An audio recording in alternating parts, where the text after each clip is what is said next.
Қарашы аспанға жыпырлаған жұлдыздар, сансыз жұлдыздар көз тартады. Бірақ сен қарап тұрған жұлдыздардың кейбірі шын мәнінде қазір мүлде жоқ болуы мүмкін екенін білесің бе? Иә, олар әлдеқашан жойылып немесе жарылып кеткен болуы мүмкін.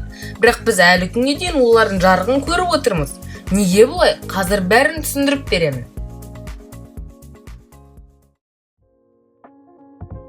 Жұлдыздар бізден өте алыс орналасқан. Олар өзінен шыққан жарықты бізге жібереді. Сол жарық вакуум арқылы секундына шамамен 300 мың шақырым жылдамдықпен қозғалады. Бұл ғаламдағы ең үлкен жылдамдық. Бірақ жұлдыз бен жердің арасы соншалықты алыс болғандықтан, жарықтан бізге жету үшін секундтар емес, жылдар, тіпті ғасырлар кетуі мүмкін. Мысалы, кейбір жұлдыздардың жарығы бізге жеткенше 10, 100 немесе 1000 жыл өтеді. Демек біз аспанға қарағанда шын мәнінде сол жұлдыздың өткен шақтағы қалпын көріп тұрмыз. Ал егер жұлдыз осы аралықта өшіп кетсе, біз оның жарығын әлі талай жылдар бойы көре береміз. Мысалға айтайық, бір жұлдыз бізден 500 жарық жыл қашықтықта тұр. Бұл оның жарығы бізге жету үшін 500 жыл жүреді деген сөз.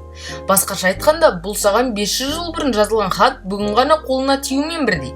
Яғни сен қазір сол жұлдыздың бүгінгі емес, 500 жыл бұрынғы бейнесін көріп отырсың. Сол кезде жер бетінде бәрі мүлде басқаша еді. Қазақ хандығы жаңа ғана құрылып жатқан, ал Еуропада орта ғасыр әлі аяқталмаған уақыт.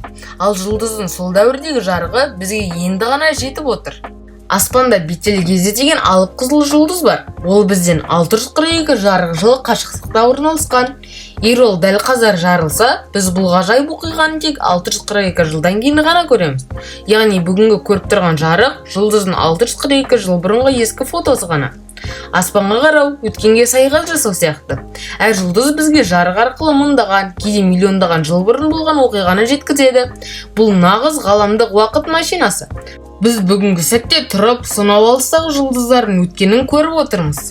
Сонымен, бүгін көзімен көріп тұрған жарқыраған жұлдыз шын мәнінде аспанда жоқ болуы мүмкін. Біз тек оның өткен өмірінің жарығын ғана көріп отырмыз. Ғарыштың осындай құпиялары қызық болса, пікірге тағы керек деп жазыңыз. Келесі видеода жұлдыздардың қалай пайда болып, қалай жойылып кететінін айтып беремін.